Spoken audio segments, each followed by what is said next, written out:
Dimanche à 18 h.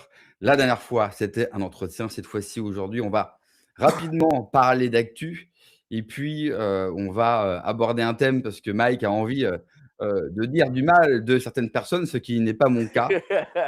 Ça me désole. Ce n'est pas mon style en plus de tacler les gens, mais on va devoir le faire. Du coup, je suis très content, très honoré, d'avoir, celui qu'on peut appeler aussi la Léa Salamé, de YouTube, version masculine. C'est pas très méchant, c'est pas très gentil. Comment tu vas, Mike? Très bien et toi? Voilà, là, je vois que tu es vraiment là, vous avez de la chance, vous avez Mike dans le studio GPTV. Bah oui, parce que je le faisais un peu en mode clochard avant avec mon iPhone. Donc là, il faut quand même, voilà, il faut qu'on aille, voilà, un peu en mode pro, quoi. Voilà, il faut être capable de mettre les moyens sur la table et c'est ce qu'on essaye de faire pour faire une belle émission. Juste avant, les amis, les rappels habituels, n'hésitez pas à liker tout de suite le live, à le partager sur vos réseaux sociaux. Donc, on est en direct sur YouTube et on est en direct sur X en simultané. Donc, n'hésitez pas, aussi bien sur YouTube ou sur X, à partager, bien sûr, ce live. Et puis, pour ceux qui regarderont pas tout, vous aurez la rediffusion et puis vous aurez aussi, ça c'est une nouveauté, j'en avais, déjà parlé, en live avec vous. Vous aurez le découpage du live en plusieurs parties tout au long de la semaine. Donc pour ceux, qui n'ont pas forcément le temps, de regarder un live dans son entièreté, eh bien vous pouvez, à partir dès lundi, dès demain 19 h, par des tranches de 15 minutes, comme pour mes vidéos, voir les meilleurs extraits du live, ce que j'avais fait avec le dernier entretien.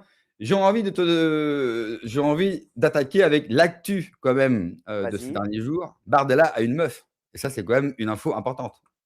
Bah ouais, parce qu'on pensait que enfin, en réalité, tout ça, c'est monté, hein, on le sait, hein. Mmh. Comme lui, tu sais, je connais un très proche de Bardella. Je ne peux pas le citer, mais je connais un très, très proche de Bardella qui m'a dit que Bardella couchait utile. Il couche utile. Alors il a couché d'abord avec, la nièce de Marine Le Pen, la fille de Oui, Marie-Caroline. Voilà, donc c'était utile pour le coup. Ensuite, je sais pas, tu te rappelles, il y avait une fille qui était le visage, du Front national à l'époque, une brune, mignonne d'ailleurs, ouais, d'ailleurs elle ouais, elle est ouais. passée, elle est venue à la soirée. Kelly, elle s'appelle Kelly, donc il a été sorti 2 ans avec. Et puis là, cette princesse.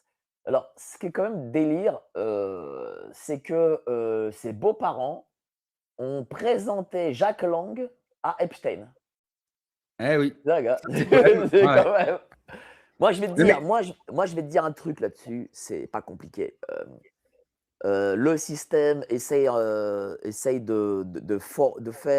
créer une image un peu comme il y a 10 ans entre, Macron et Brigitte. Je sais pas si tu te rappelles à Paris Match aussi, déjà Paris Match déjà à l'époque, Brigitte et Macron qui marchaient comme ça là, main dans la main, ouais, et au exactement, ouais. bord de la plage et tout. Elle était en maillot de bain, une pièce avec une petite boule, entre les 2 jambes, tu vois? Et donc c'était un couple merveilleux qui marchait comme ça, donc il fallait le vendre. Là, j'ai l'impression qu'on est en train de faire la même chose. Il faut se dire une chose, c'est que c'est signé, c'est Best Image. Qui est Best Image?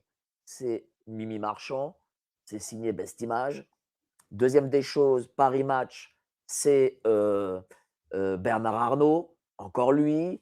Troisième chose, le conseiller, communication de monsieur Bardella, c'est madame Rafovitch, c'est, la femme de monsieur Rafovitch, porte-parole de Tsahal. Elle est, à la tête d'une grande maison d'édition qui s'appelle, Fact Media, je crois, enfin, ouais, quelque chose comme ça, Fact Media.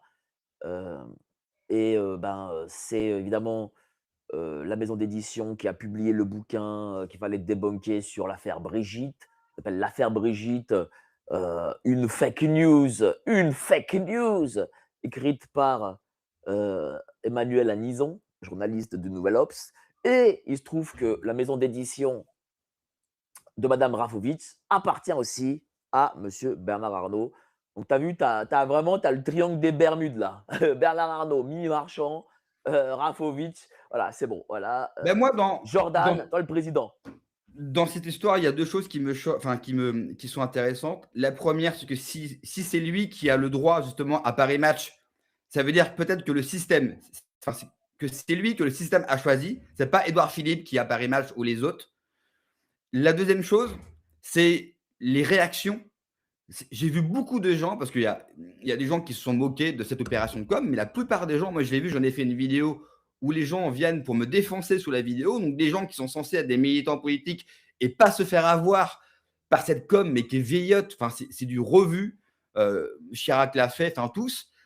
Et au final, je vois sur X les réactions, les gens sont très contents. Il n'y a pas, toi, la réaction normale de se dire on est en train de se faire pigeonner encore une fois. Non, mais tu une partie de la population qui veut se faire enculer et ils demanderont à toujours se faire enculer. C'est comme ça. Tu n'y pourras rien.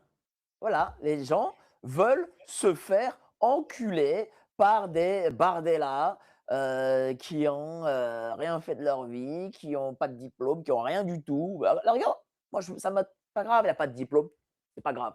Mais il a jamais monté une structure, il a jamais, mis les pieds dans une boîte, dans une entreprise, moi je vais te dire, visiblement le système, a compris qu'il y a encore une génération, mai 68 là, qui prenaient leurs soutifs, qui les jetaient au feu, qui a encore des fantasmes vis-à-vis, des jeunes en mode cougar. Parce que faut pas croire, hein, mais ce vote féminin-là compte énormément parce que c'est un vote féminin qui justement est devant,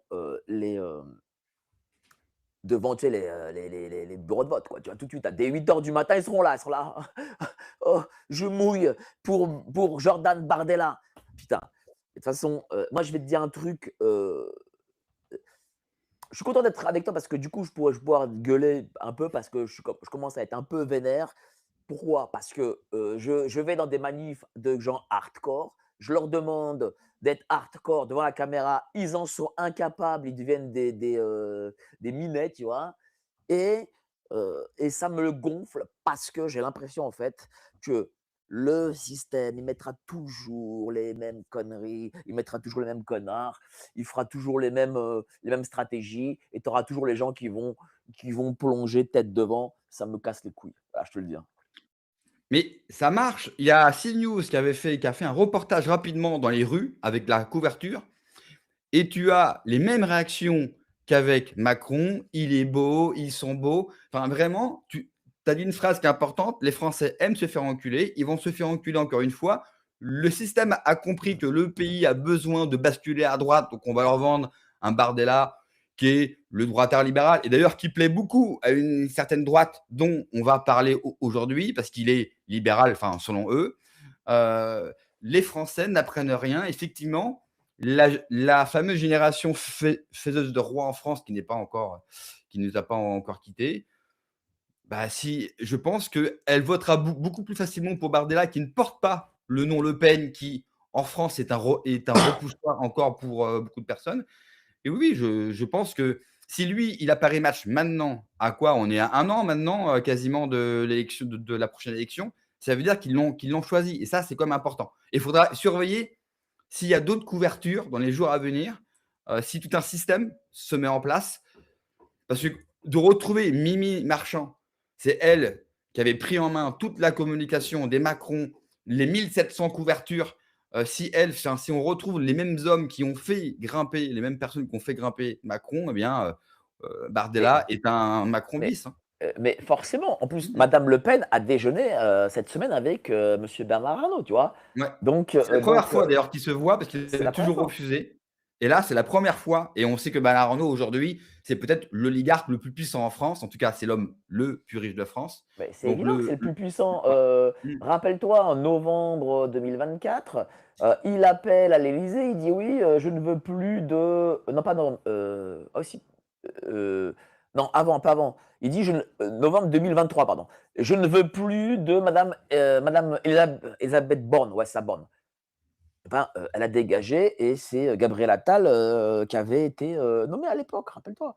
Moi, je vais te dire, le problème, C'est que, peut-être qu'on a nous aussi une forme de défaillance, nous les médias, c'est qu'on n'a pas assez, fait le travail de débunkage de ce que, le système peut mettre en place et je pense que le système influence encore beaucoup trop, ouais. Et Mais ça, c'est peut-être que nous, on l'a pas fait, c'est possible aussi, hein. ouais, mais toi, il y a une phrase que tu me répètes tout le temps et souvent: «Nous n'avons pas de prise sur le réel». Sincèrement, je pense que ce soit vous avec, GPTV ou les autres ou moi avec une mesure, bien sûr beaucoup moins importante, je pense que le travail, il est quand même fait et bien fait en France. Mais contrairement d'ailleurs à ce qui avait été dit à la belle soirée GPTV, nous n'avons pas remplacé les médias traditionnels. Les Français, on n'est pas, tu vois ce qui se passe avec la guerre Trump contre, il s'est fondu d'un tweet contre les Jones, Conan Owens.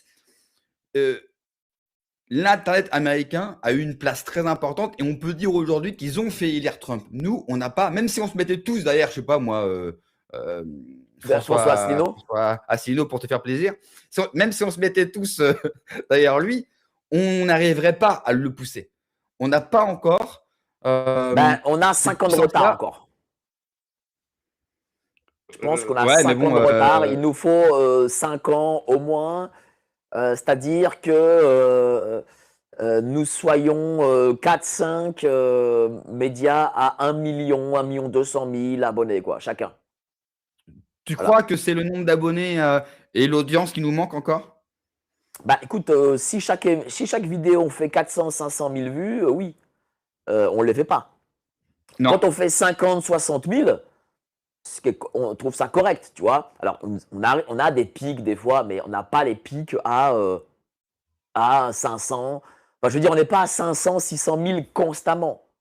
Là, Oui, mais quand tu es à 500, 600 000 constamment, c'est autre chose. Tu vois. Là, le mainstream, mais chacun de nous, je parle chacun de nous. Hein. Imagine, Matinal, Toxin, GP, je sais pas moi, TVL, Omerta, qui encore. Euh, Enfin, bon, Eric, peut-être. Quoique, à y réfléchir bien, on n'est pas si nombreux que ça, en fait. Il y a TVL, il y a ouais, Omerta, il y a Toxin. GP, il y a Il y Toxin. a Oui. Nexus aussi. Ah, Nexus, ouais, mais Nexus, Ouais. c'est autre chose. C'est un peu des gauchos, New Age, machin. Tu vois, c'est pas trop notre ligne. Même si moi, j'aime beaucoup Nexus concernant les côtés, tu vois, alternatifs et tout, mais politiquement, ça n'a pas de rapport, en fait. Hein. Mais j'étais en train de rechercher un tweet très très bon de quelqu'un que j'apprécie pas sur ses idées politiques, Didier Maisto, mais s'il dit un truc intelligent, je vais le citer. Et tu vois, il s'est fondu d'un tweet que j'arrive pas à retrouver, donc peut-être qu'il l'a enlevé. Ouais. Il a écrit il y a quoi, un jour ou 2 jours, il a dit: «Je pense», alors bon, ça en même temps, il le fait souvent, mais il écrit: «Je pense que je vais arrêter parce qu'on a beau dire tout ce que l'on veut». C'était en référence par rapport à justement l'opération de com de, Bardella. Il a dit: «On a beau dire tout ce qu'on veut, les Français, ils continuent à plonger dans les mêmes pièges et à se faire avoir». La grosse différence, c'est que nous, on est en France et en Europe et ils peuvent plus facilement nous censurer sur les réseaux sociaux, alors qu'aux États-Unis, ils sont quand même protégés par le premier amendement. Donc ils peuvent dire les trucs les plus dingues à l'antenne, ils seront jamais sanctionnés, jamais censurés. Et peut-être que nous, le jour où on sera trop gros, ils peuvent aussi, Ouais, toi? mais regarde, bon, déjà, Didier Maisto, c'est normal que tu retrouves plus son tweet parce que je pense bien qu'il va pas arrêter demain. Donc là, Didier, si tu nous regardes, on On sait bien que t'aime, tu vas pas arrêter on t'aime demain. Didier. Donc, c'est pour ça qu'il a dû avoir un petit coup de colère et puis il dit non, bon, je vais pas arrêter demain. Donc, il a enlevé, première des choses. Mais regarde, euh, Candace Owens, c'est 7 millions. Attends, c'est combien d'abonnés sur YouTube? C'est 7 ou 8 millions. Conan Owens, ouais, je vais te dire ça tout de suite, Conan Owens, Allez, Candace Owens, c'est 6 millions. C'est-à-dire que c'est 12, 13 fois plus que ouais, nous, à GP, tu vois. C'est quand même pas c'est ça. rien. Joe Rogan, c'est 20 millions. 20 Et c'est millions, Joe attends, Rogan. et c'est 1,4 milliard vues, hein. Voilà, tu vois. Donc ça n'a rien à voir. Je veux dire, et même si on est à 1 million, Eux, j'imagine qu'ils seront à 10 millions dans 5 ans. Donc voilà, donc moi, je vais te dire, je pense que pour l'instant, ils ont beaucoup plus d'avance que nous. Ils sont beaucoup plus forts que nous. Voilà, il faut dire les choses. Mmh. Voilà, nous, on essaye, on y arrive, on arrive à fédérer des gens et tout, mais nous ne sommes même pas 10% des Américains. Là, nous sommes à moins de 10% des Américains. GP, voilà, je parle pour ma paroisse, nous sommes à moins de 10% de Candace Owens et nous sommes à moins de 5% de Joe Rogan. Et pourtant, nous sommes top 3 France. Tu vois ce que je veux Ouais, dire? Donc ouais. voilà, donc on est loin, on est loin. Et il faut, moi c'est pour ça que je veux pas faire comme les autres, que du souverainisme, du machin, parce que moi je ne crois pas dans ça. Je n'y crois pas, moi je suis pas très souverainiste. Non, pardon, je vais faire une précision plutôt. Je suis pas souverainiste républicain. Voilà.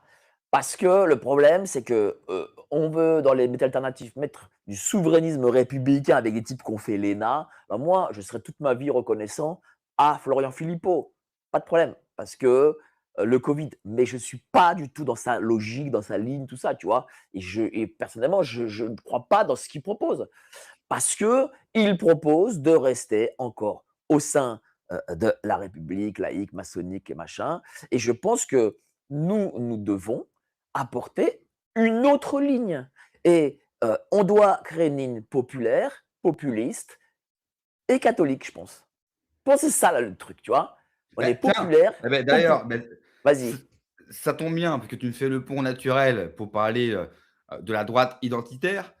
Pourquoi d'après toi, il n'y a aucune ligne. Or alors, pour le coup, je vais me jeter des fleurs. Moi, c'est la mienne, hein, elle vas-y. est populaire et elle est, catholique, pour le coup. Mais bon, moi, je ne suis pas important, mais pourquoi en France, personne ne se lance sur cette ligne-là, alors que je pense qu'elle a un plus gros potentiel que la droite identitaire, très snob, qui se la veut bourgeois. Même ceux qui ne sont pas issus de la bourgeoisie, aujourd'hui, ils font plus snob que le bourgeois du 6e arrondissement de Paris.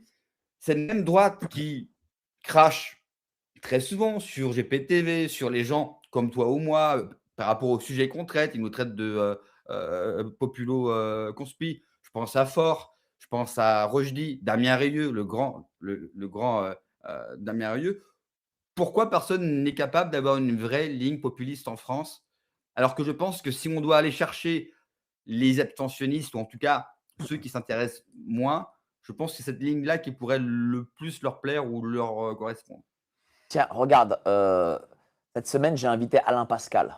Alain Pascal, Mmh. c'est un bon gars et tout, pas une star. D'accord avec Mmh. moi ou pas? C'est pas une Ouais, star. Bon, ouais. on est allé, dans, ce qu'on pouvait faire de max, on y va dire, contre le régime, sur les questions religieuses et tout. Et là, il est à plus de 110 000 vues. D'ailleurs, hier, il y avait les, les amis d'Alain Pascal, sur Paris. Et le Mmh. mec, il hallucinait parce que, il y avait grave du monde. C'était blindé de chez blindé, alors que bon, L'émission d'habitude, était ils sont 15. excellente.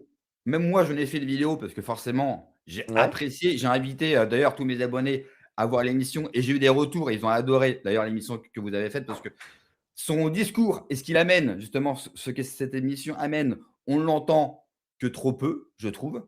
Moi, j'ai fait 10 000 vues, tu vois, en reprenant un extrait de votre émission. d'accord. J'ai invité évidemment tous mes abonnés à aller la voir parce qu'il faut vraiment l'écouter. Elle est passionnante, il est passionnant. Hem, Effectivement, c'est des thèmes qu'on n'aborde pas assez, parce Mais que oui, oui, vas-y, vas-y, vas-y. d'abord, regarde, d'abord, je vais pas taper sur le souverainiste, parce que dans le fond, je les aime bien. Mais, avant de quitter l'Europe, qu'est-ce que tu fais avant de quitter l'Europe? Avant de quitter un continent? Bah, c'est-à-dire une structure continentale, qu'est-ce que tu fais? Tu quittes une structure nationale, bah, je pense, hein. Oui ou non? Mais le souci, mais moi et pourtant je suis souverainiste, mais enfin, aujourd'hui, je me suis très éloigné de ma famille politique parce qu'ils font croire aux gens que sortir de l'Union européenne, ça sera suffisant. Pas du tout, hein. À mon Surtout avec les mêmes avis, élites, surtout avec les mêmes élites. Excuse-moi. exactement. Moi, ce que je dis dans mes vidéos et dans mes lives, le moins dur, ça sera de sortir de l'Union européenne. Mais le plus gros problème, c'est ce qu'on a en France. faut arrêter de taper sur l'Europe. Regardons ce que nous avons aujourd'hui et le problème, c'est que les mecs, ils veulent sauver la France, mais en gardant le même système. Ça ne marchera jamais. Bah, c'est sûr. Mais donc, du coup, avant, moi, je pense qu'avant de proposer la sortie de l'Union européenne, il faut proposer la sortie du régime républicain. Enfin, je ne comprends pas, en fait. Mmh, bien sûr. Et donc, du coup, enfin, on est. Moi, des fois, pourtant, je suis étranger, bordel de merde. Je ne comprends pas, en fait. Moi, je suis étranger et je comprends mieux le pays que des mecs qui ont 20 générations ici. C'est un truc de fou. C'est-à-dire que on a un pays, la France, qui est la création du baptême de Clovis en 496 par Saint Rémy à Reims, voilà. Et on a aujourd'hui ce baptême et ce régime du baptême créé à quoi 1400 ans au moins.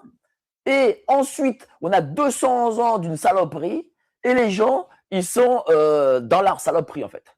Tu vois, j'arrive pas à comprendre. C'est-à-dire qu'ils sont, ils croient que la laïcité, c'est génial. Ils croient que les valeurs républicaines, c'est voilà.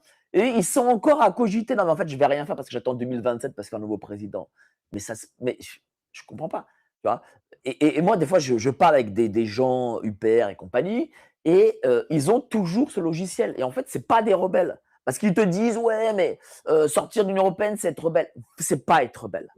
Le dire, c'est pas être rebelle. Parce que quoi qu'il arrive, vous ne voulez pas sortir de l'Union européenne par le putsch, mais par les institutions, par la légitimité, donc par l'activation d'un article. Voilà. Donc ce n'est pas être rebelle. La rébellion réelle, c'est on a un régime qui promeut l'antéchrist, qui a, faut dire la chose, mis le mal au sein de Notre-Dame, qui a amené le cavet de l'Apocalypse au JO, qui a mis toute la symbolique dégueulasse qui puisse exister, eh ben, il faut se débarrasser. Point barre. Voilà. Et il faut comment s'en débarrasser par la spiritualité. Et les gens, je ne sais pas si tu le remarques, mais de plus en plus, deviennent spirituels. Bah, Voilà. Parce d'ailleurs, c'est, que quand tu l'enlèves, eh ben, les oui, gens veulent y revenir, tout simplement. mais tu remarqueras et moi je l'ai noté ici, effectivement, il y a un retour à une vision spirituelle de notre vie politique. C'est-à-dire que les gens peut-être que l'affaire Jeffrey Epstein aussi a fait peut-être avancer les choses, mais on n'est pas dans un combat politique. C'est ça aussi qu'on a du mal à comprendre. On est dans une bataille spirituelle. En face de nous, on a des gens quand même. J'ai fait une vidéo sur une jeune fille. Enfin, aujourd'hui, c'est plus une jeune fille, mais elle s'est fait violer de 4 à 8 ans par des mecs en cap avec des masques. Euh, C'était considéré comme complotiste. Là, elle est même passée sur France Inter, donc c'est un témoignage. France Inter, c'est mainstream à mort. Donc là, pour le coup, il y a un complotiste. L'affaire Jeffrey Epstein, on parle de cannibalisme, de rituels, sacrifices. Donc aujourd'hui, on a affaire à des gens qui sont sataniques. Certains pensent même, et tu en as parlé dans ton émission, que Macron représenterait une forme d'antéchrist pour la France, parce qu'en tout cas, à chaque fois, il nous fait des signes ou dans les cérémonies, on a toujours des choses qui nous rappellent justement Satan, Moloch, enfin, tout ce qu'ils adorent. Nous sommes dans un combat spirituel.